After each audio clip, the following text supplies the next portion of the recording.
Oke,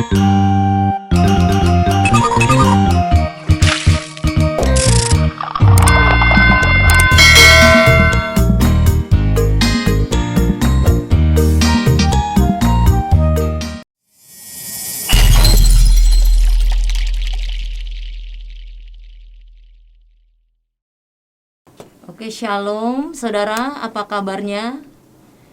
Ya, di dalam Yesus pasti kabar luar biasa. Amin. Ya. Oke, lama sekali kita tidak bertemu. Kalau kata orang tidak kenal maka tidak sayang, ya. Udah lama kita kagak berjumpa, no, kata orang sono.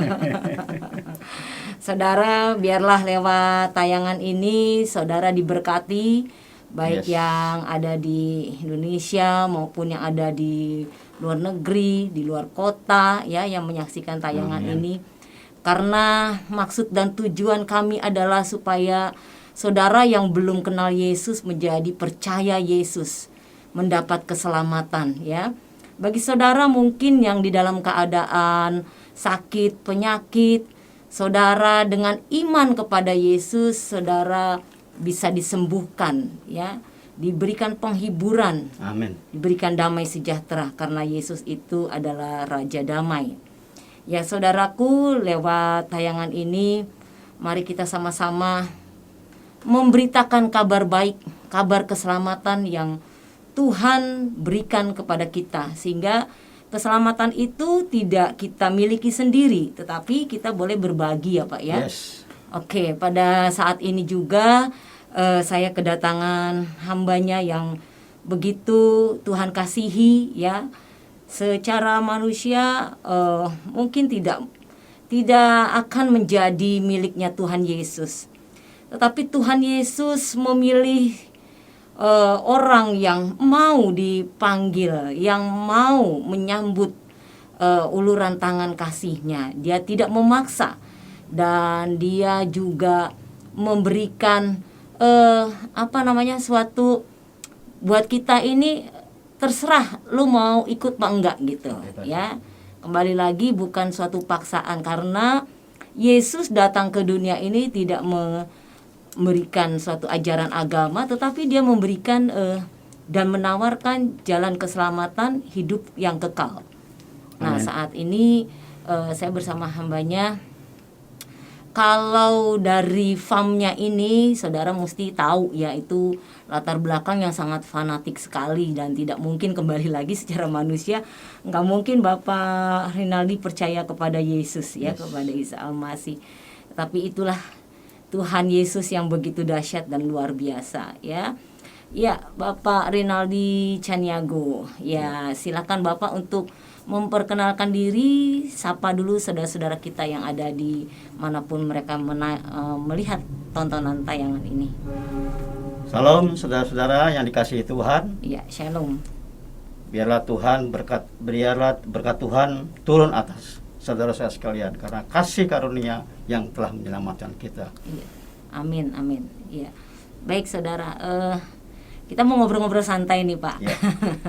Kita pengen tahu gitu, sejauh mana Bapak sebagai orang dari berasal Sumatera Barat, ya Pak, ya, Iya. yang itu keras sekali, ya, dan kayaknya nggak mungkin nih kok bisa percaya kepada Tuhan Yesus gitu. Kita mau tahu nih latar belakang Bapak, keluarga juga, ada berapa bersaudara, dan basic Bapak mungkin dulu barangkali pernah hidup di dalam keagamaan yang taat gitu kan, ya Pak. Bapak mungkin bisa membagikan kepada kita semua. Silakan Pak. Ya, terima kasih atas waktu yang diberikan. Ya. Perkenalkan, nama saya Rinaldi Caniago. Ya. Nah, saya berasal dari Sumatera Barat.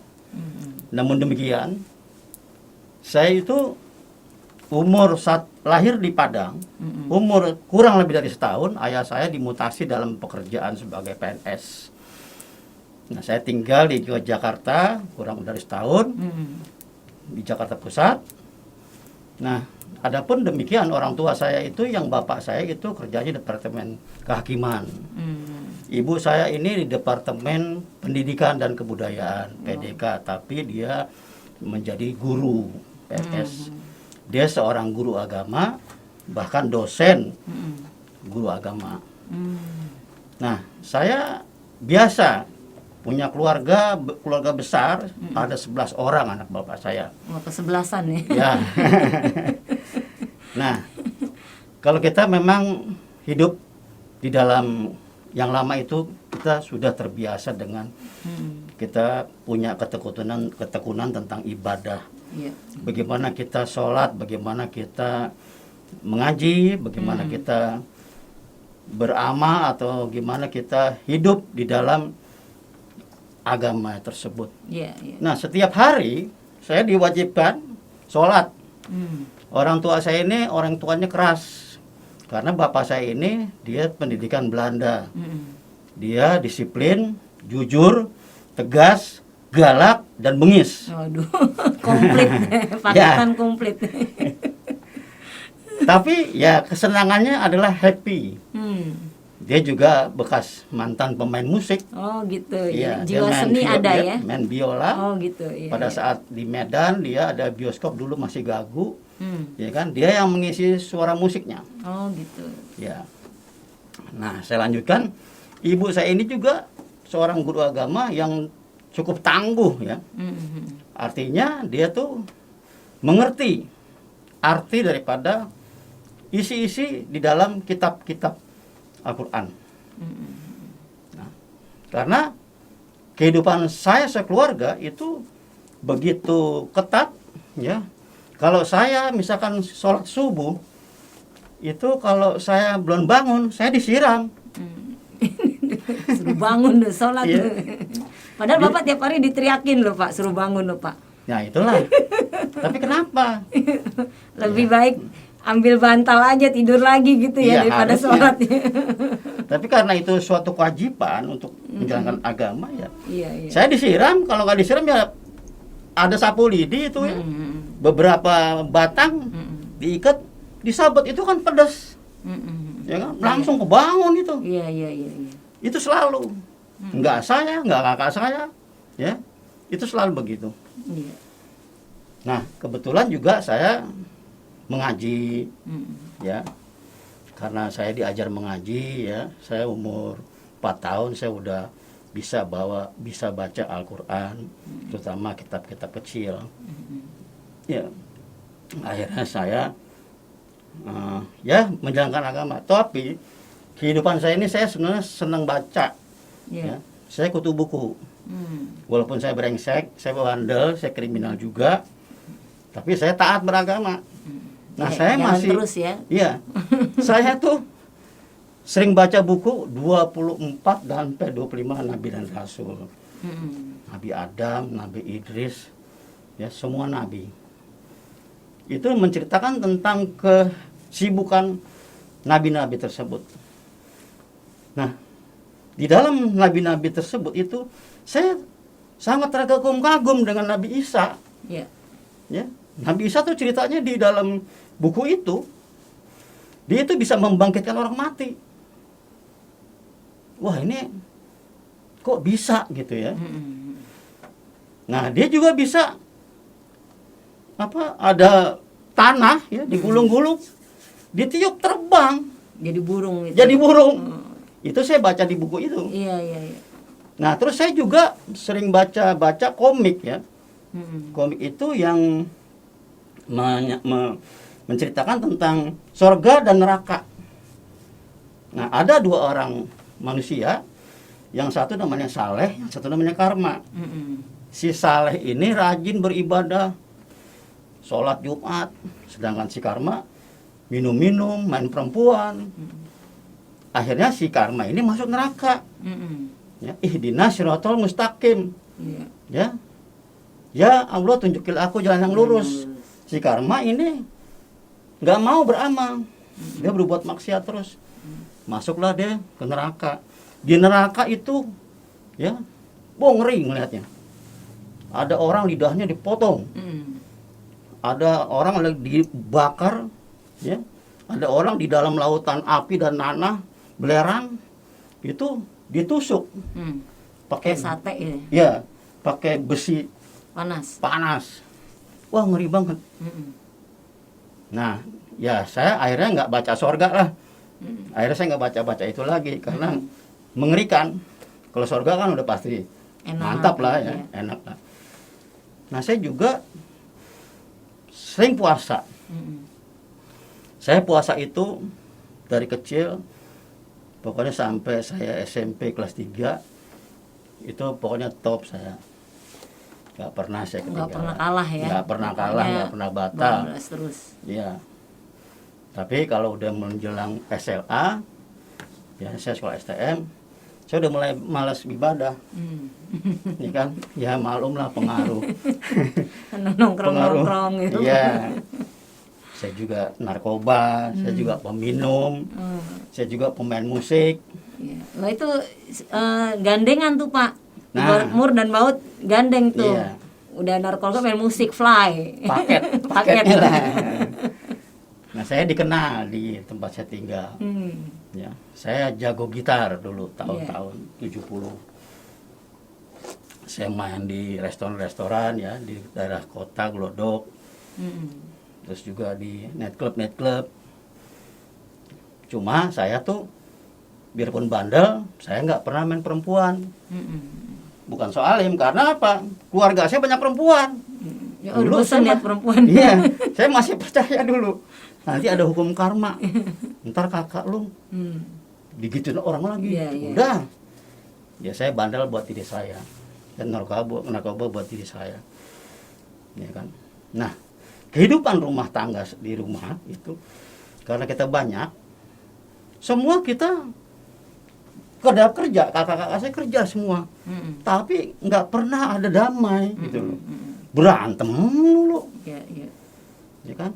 Kalau nggak si A, si B, si C, si B. Ya kan? A sama bapak saya. Ya kan? Bapak saya sama yang lain.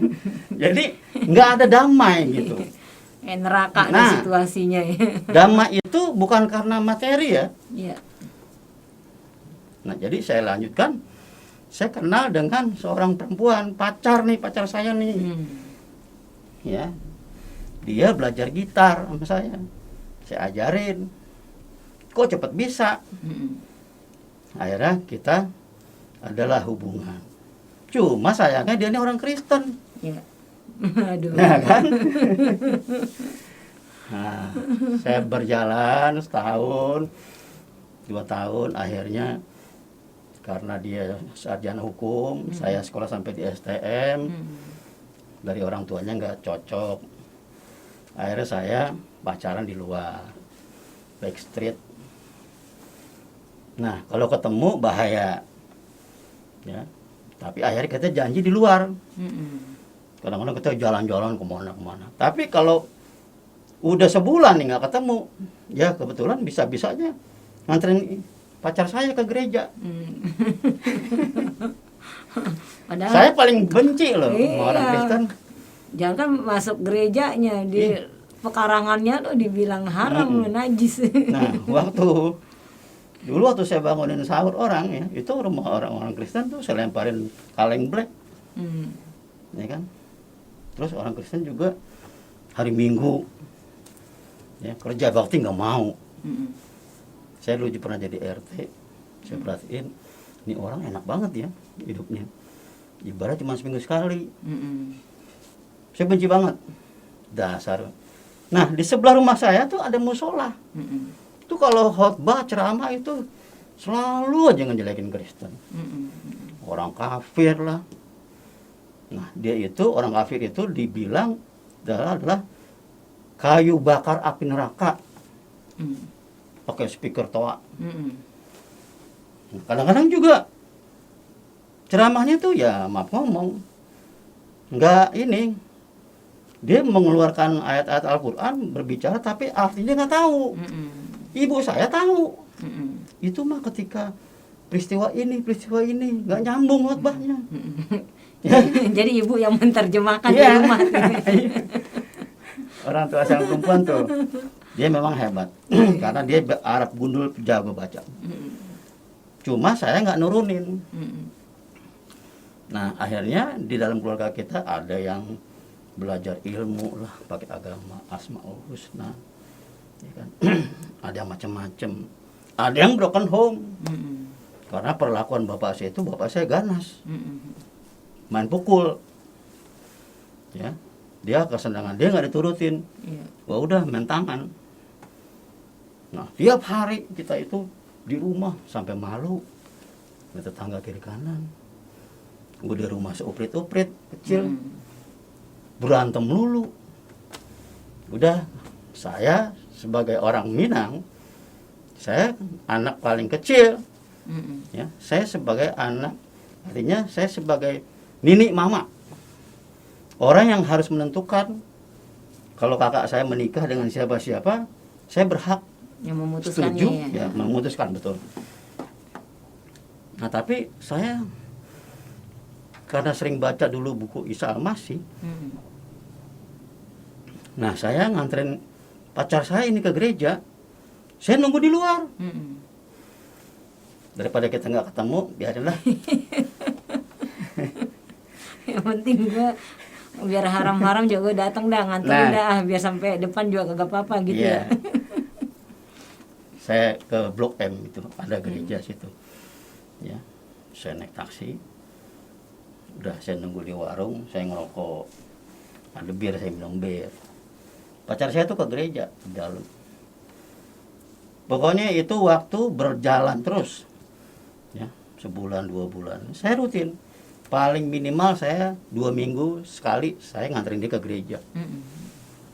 Nah, suatu saat pas lebaran musim hujan, saya nganterin, ya kan, hujan besar, pacar saya masuk ke gereja, saya mau neduh, warungnya tutup. Wah, ini warungnya tutup lagi, basah saya. Akhirnya ada orang bilang, orangnya pulang kampung Pak, lebaran. Waduh, udah mau nggak mau saya lari ke gereja kan. Saya lari ke gereja, saya neduh. Ya, akhirnya di teras itu saya begitu masuk, mungkin saya disangkanya jemaat yang terlambat kali ya. Saya dikasih kertas gitu, ya kan. Saya bilang, wah maaf pak, saya mau neduh. Oh ya, wah mereka sopan, baik-baik. Silakan pak, silakan. Udah saya neduh aja. Ya kan, pintu dibuka, saya lihat, waduh, orang di dalam gereja, laki perempuan, becek semua, masuk semua, ya kan? Dasar ini orang kafir. Masuk semua itu kotor-kotor.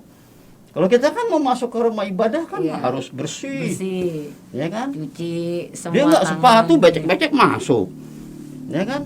Datang lagi orang berdua pegangan tangan, laki perempuan. Sedangkan kita dulu di ibadah dulu kan dipisah. Laki perempuan nggak boleh. Oh nih lucu banget nih. Dasar orang kafir. Ya udah gitu.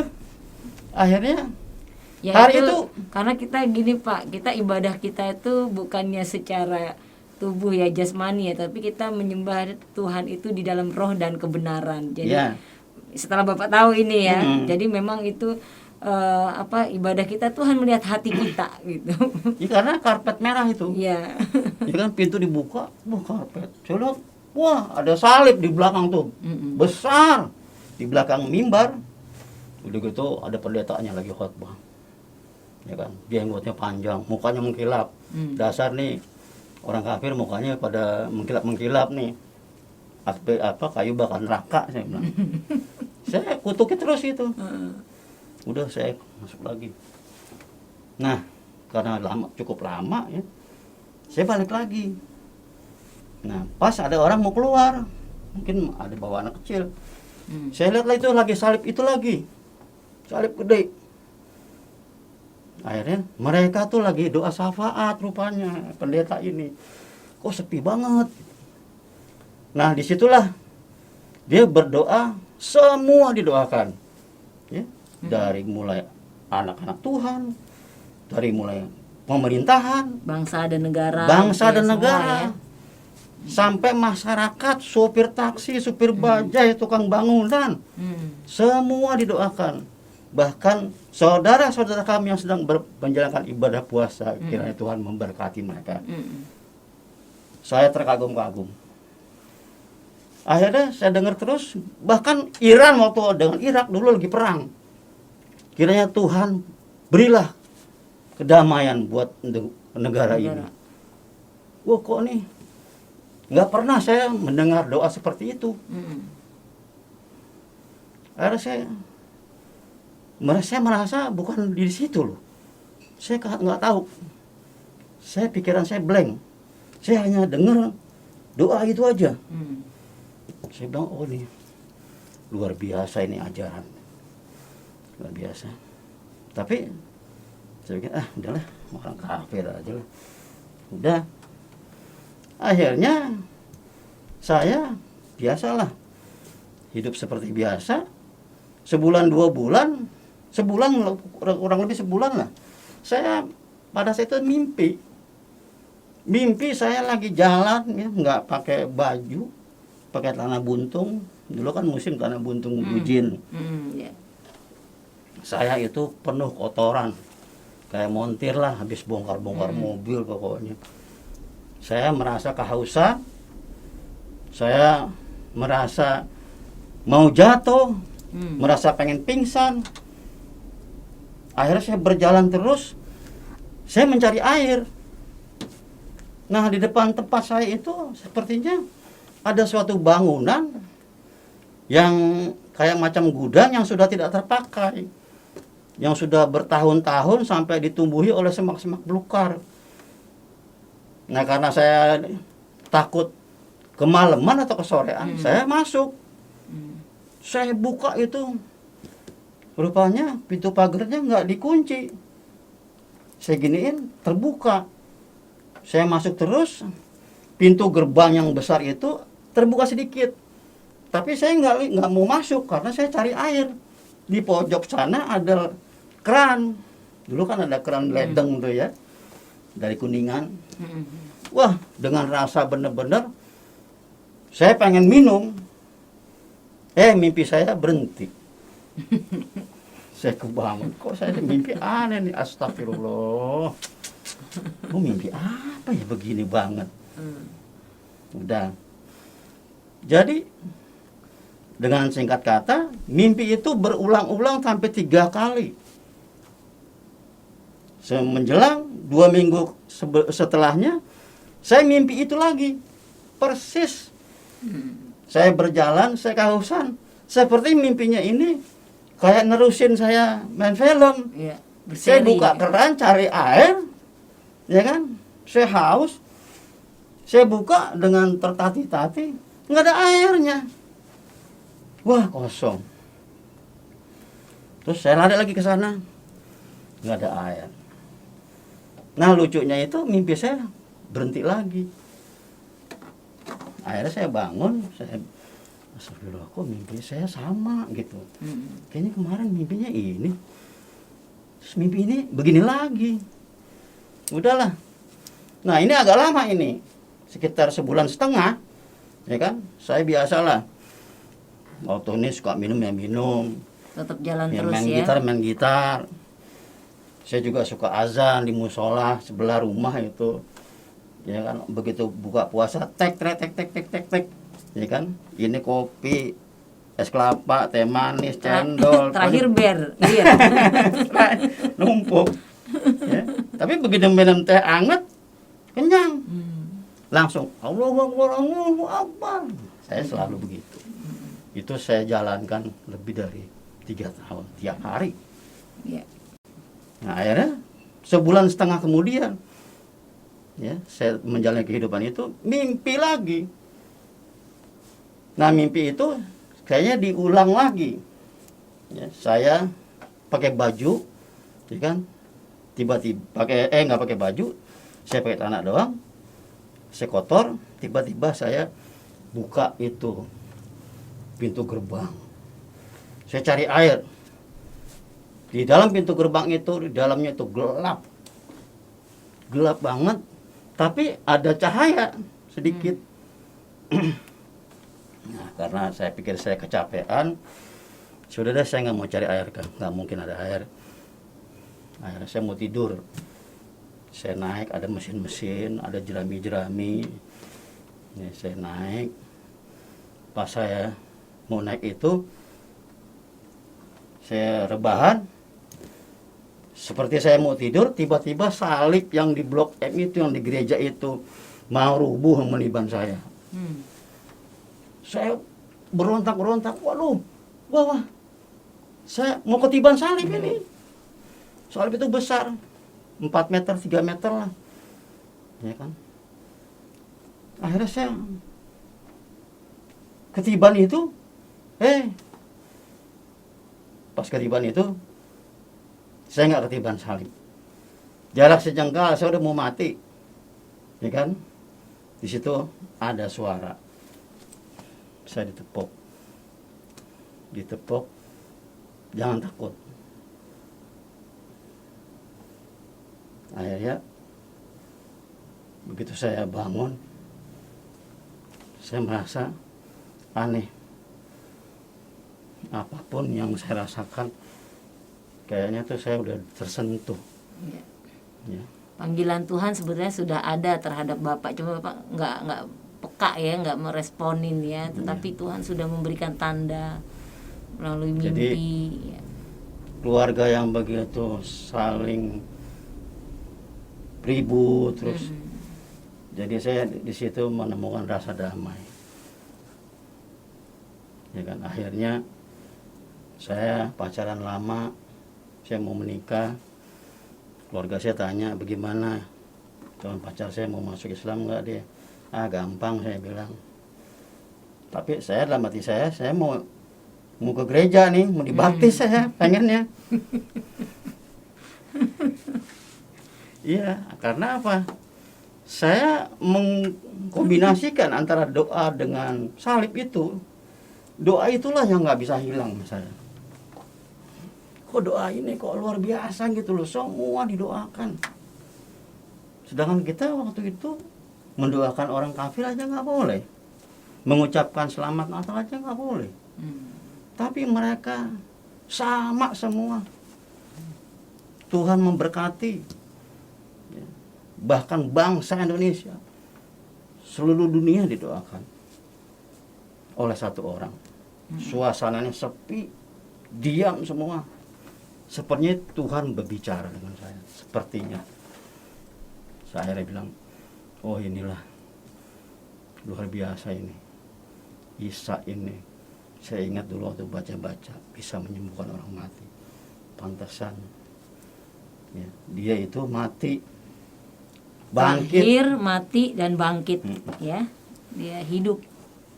Saya perbandingkan, Isa itu kalau dia mati, dia bangkit, berarti sampai sekarang masih ada dia. Masih hidup. Ya. Karena apa? Manusia nggak ada yang umur sampai 2000 lebih. Kalau dia naik, ya. Dan saya juga dengar dari doa mereka, orang Kristen, dia naik ke surga. Karena saya dengar itu, Bapa kami yang ada di surga, dikuduskan namamu, datanglah kerajaanmu.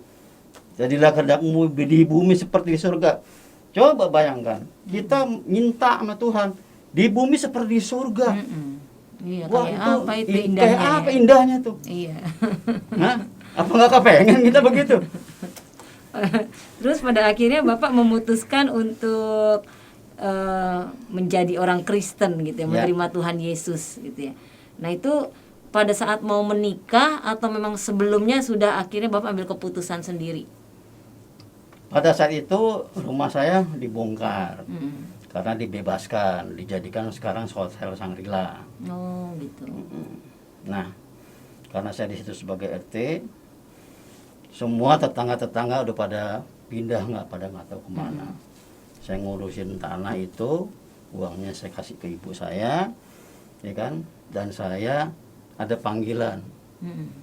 Saya dapat kerjaan di Bumi Putra, saya kerja, terus saya mau menikah.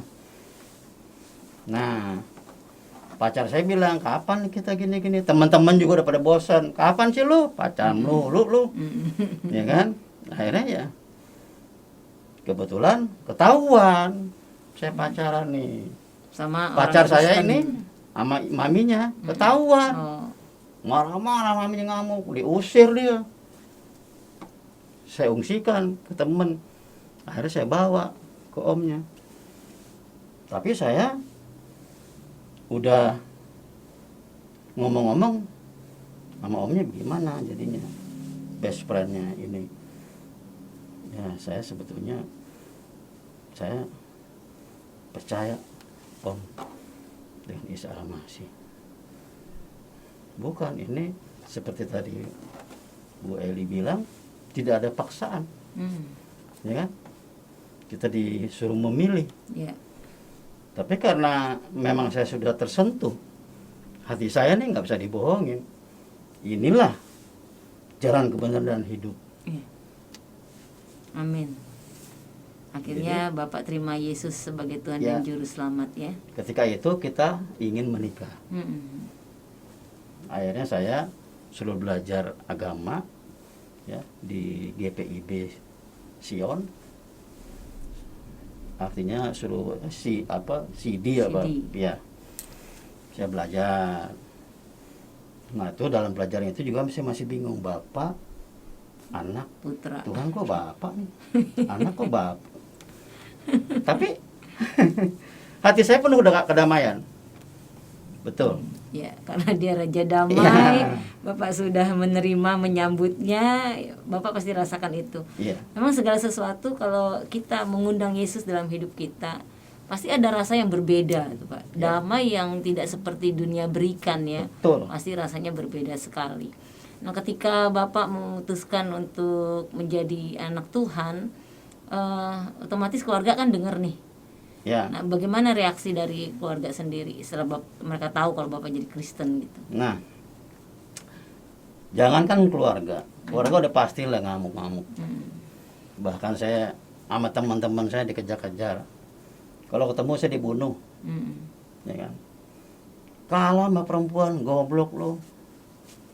Sampai saya orang-orang, ya maaf ngomong lah, tempat saya tinggal dulu, orang-orang saya bikin KTP aja dipersulit.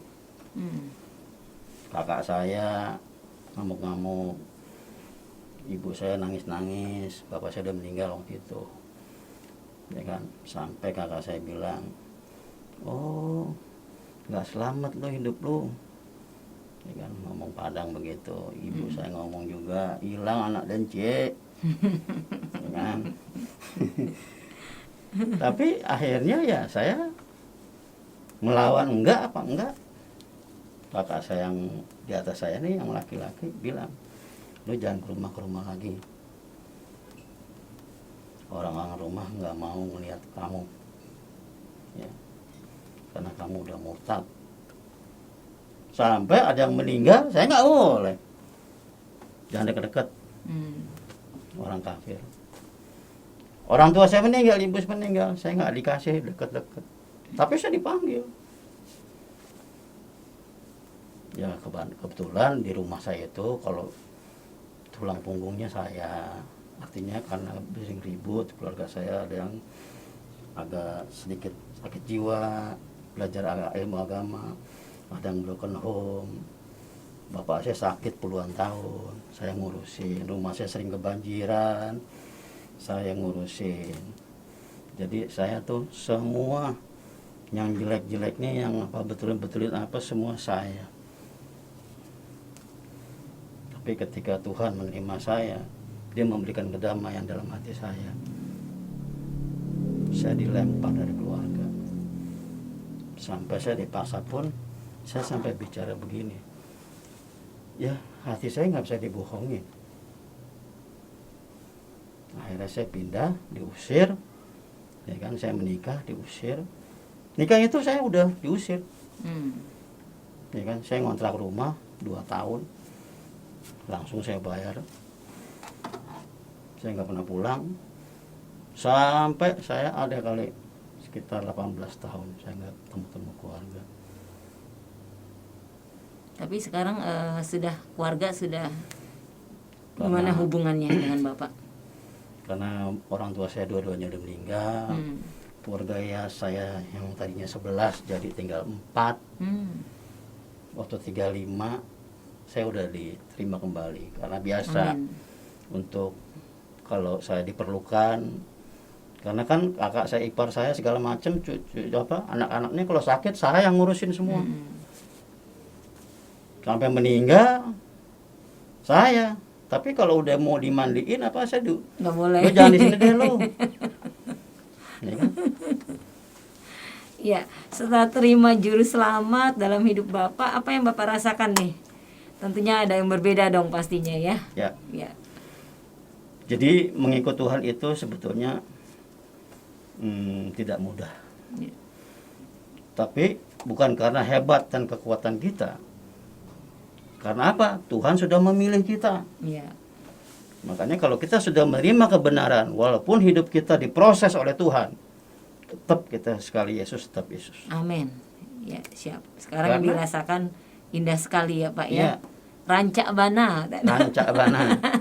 Tapi jangan lupa ya, bahwa kita nih anak-anak Tuhan. Tuhan maunya kita tuh sempurna seperti Dia. Ya. Artinya kita kalau udah bertobat, ya kan, kita diproses. Saya banyak duit dulu, dibikin nol. Karena kalau kita banyak duit, kita semakin sombong. Ya, betul. Nah, kita dibikin dulu tidak punya ya, dan kita akhirnya dipulihkan hidup kita ya Dipulihkan. Pak ya. Sesama anak-anak Tuhan aja kita difitnah juga. Ya, itu bisa terjadi. Ngiri, Ya. benci, masih. Ya. Karena itu proses dari Tuhan. Makanya artinya pikullah salib. Salib itu adalah penderitaan. Penderitaan, kesengsaraan, sakit penyakit ya. Suruh Tuhan suruh pikul. Tetapi Tuhan kan nggak tinggal diam. Betul. Tapi Dia akan memberikan kekuatan, kelegaan, karena kuk yang Tuhan kasih itu bukan kuk yang sembarangan. Amin. Tuhan sudah bertanggung jawab kapasitas kita seberapa nih. Amin. Dia tidak akan tinggalkan kita Iya. ya Pak ya. Makanya dalam kehidupan kita sebagai anak Tuhan, sebagai orang Kristen, jadilah orang yang setia kepada Tuhan. Setuju Pak. Oke. Ya, karena kesetiaan itu Tuhan itu nggak terbatas. Ya. Ya. Tuhan setia. Kita susah pun Dia juga ikut susah. Perhatikan. Tapi Dia adalah solusi yang terbesar. Amin.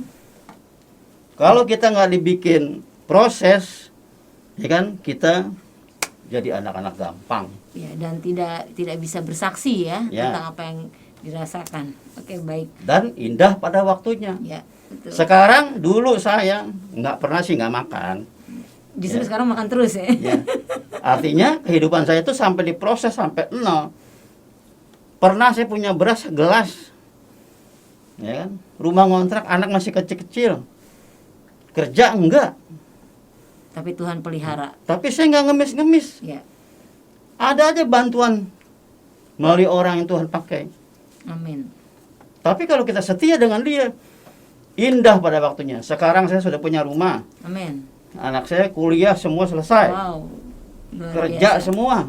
Boleh dong kita bangga di dalam Ya. Tuhan. Akhirnya kita bisa melihat bagaimana Tuhan yang bekerja di dalam kehidupan kita. Amin. Ya, dulu kita mungkin dihina-hina, dibuang dan caci maki, tetapi Ya. sekarang lu boleh lihat bahwa gue nyembah Tuhan yang hidup dan Betul. Tuhan yang benar. Wow, sungguh luar biasa Pak. Ya. Kami sangat diberkati sekali oleh kesaksian Bapak ya, Ya. lewat mimpi yang sungguh luar biasa.